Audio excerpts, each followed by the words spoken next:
Let me tell you something interesting about Uganda's culture. Did you know that Uganda's first house was called a hut? Uganda's culture is made up of 4 different ethnic groups, and all the people of the different ethnic groups lived in huts. Find out in this video how different these huts were.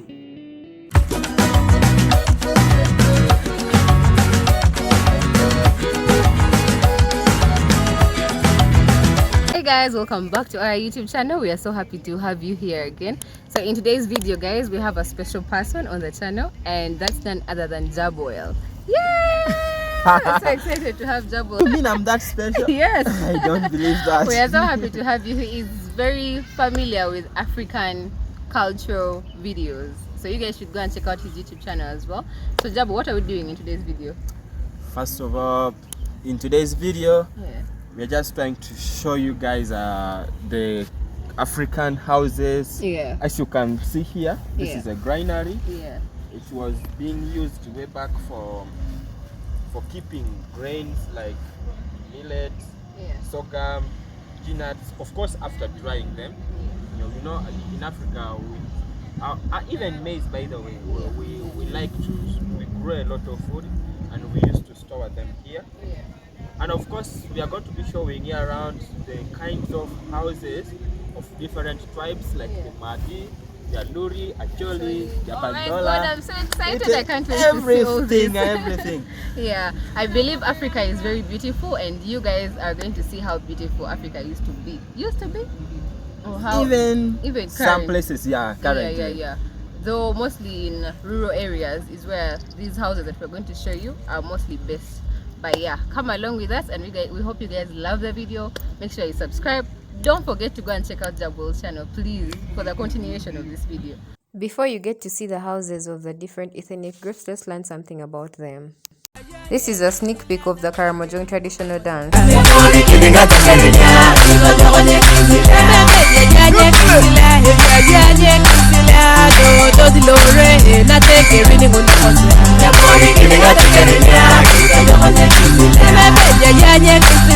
Uganda's culture is divided into 4 ethnic groups, and that is the Bantu, the Nilotics, the Nilohamites, and the Hamites. So back in the days, guys, this is how people used to reside.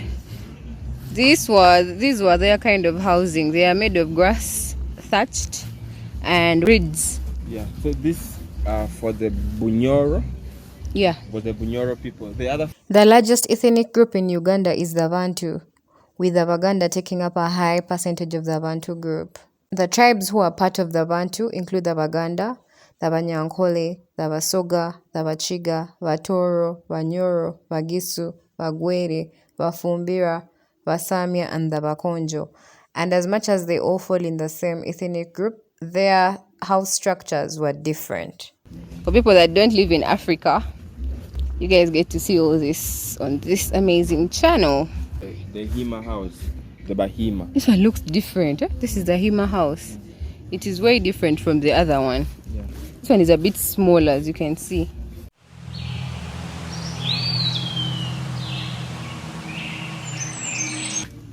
That's how it looks like, though they are closed today. Hima. The Bahima map of Uganda. They are located just there. The Ankole house. The people of the Ankole kingdom are called the Banyankole, and they speak a language called Runyankole. That's where the Ankole are located on the map of Uganda. Banyankole are inhabitants of the present-day districts of Mbarara, Bushenyi, Ntungamo, Chiruhura, Ibanda, and Isingiro, situated in western Uganda. But if I lay down and I play dead and I stay dead, maybe you'll get sick of being the monster out of my head, under my bed. Think you're something out of my nightmares. See me right there. For drying. Oh yeah, drying, by the way. Millet, sorghum. And then this is Chigezi. I've never heard of Chigezi yet. I'm in Uganda. Look at the one of Chigezi. It's completely covered. From down, everything. All the way from up to down, it's fully covered. Wow. Play with me like cats and a string. You don't understand the pain it brings. You don't ever wanna give me wings. You don't ever wanna say. So Give respect. like an African Japadola house. This is interesting. And I am a Jafadola. I got issues in my head. I like you in my bed, but you So tell us about your house. We call a house hut. Hut, as you can see, hut. The houses are round in shape and constructed of mud and water. Strong poles reinforce the walls. The roof structure is made on the ground. Bundles of spear grass are attached to it. The walls are smoothed with anthill soil or cow dung, as Which you they can see, there. just right there. Natural art. Actually, I also made a house like this. You made the house of your own? Yeah, just like this in the village. Just that this is one for long time. These days we make. It's not round these days. These days you make any shape. Yeah, any People are shape. being artistic. Yeah. This is nice. This But is during what they were made Christmas of. season, we used to decorate them with lots of colors and cow dung. Yeah. I'm the one who's always sorry, the conclusion. Even though I offer all of the solutions, I wish you loved me like I love you. Wow. What's that? That's how it looks like inside. I wasn't struck by Cupid. I wish when I first saw you, I knew this. When I'm with you, I feel so useless. I feel diluted. My heart's been Yeah, guys, so this is so exciting. I'm getting to see my house, the Teso house. I'm an Itesot, for those of you that don't know. And our houses in Teso are called Etogo, as you can see. Etogo means a house. And the walls of Etogo, of our Etogo, are made of a combination of mud and wooden framework within. The grass thatched roof is not supported by any poles. The interior walls are usually smoothly plastered with soil and finished with a plain earth colors. The floor is smooth with black soil, sometimes mixed with powder. As you guys can see, I think ours has the most beautiful grass. Wow. Actually, I can see the. Is it called step? How do you call it? Yeah, I don't know what it's called, but it's a bit of art. Like the art, the decoration is very beautiful. It's not the same as the others that you have seen. Wow, Teso has represented us so well. Nice. Do you also guys used to decorate it during Christmas We time? also used to. They would put here Mary. They would put it outside Mary. Uh-huh. This side Christmas. Oh.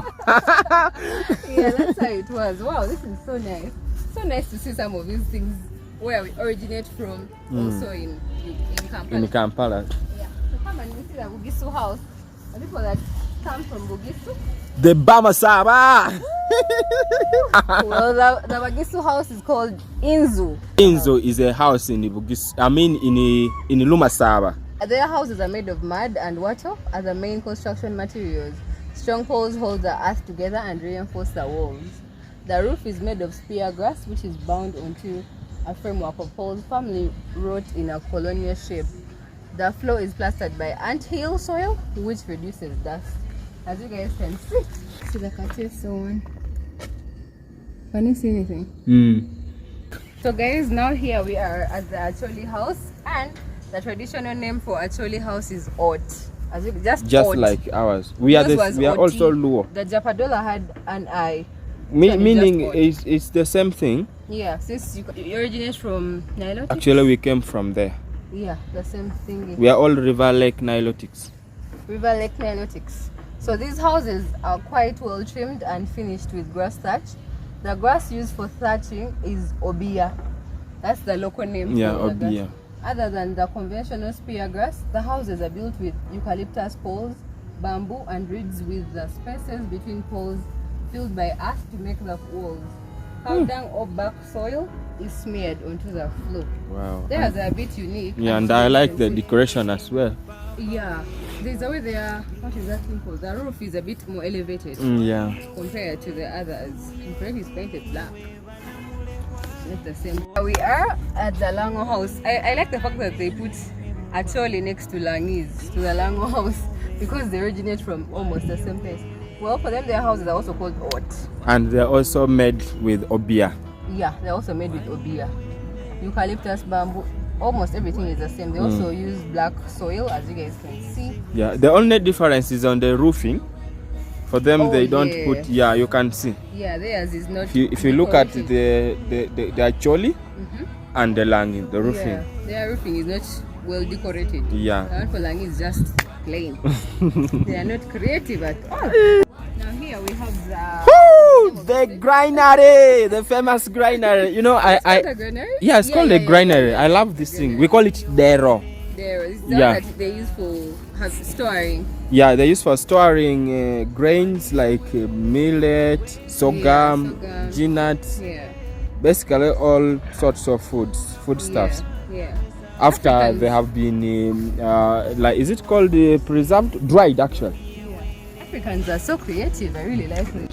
So yeah, definitely we're learning about the different homes or different cultures of Uganda. You cannot miss out on the Uganda culture. And this is the Uganda house. It's locally known as a nyumba.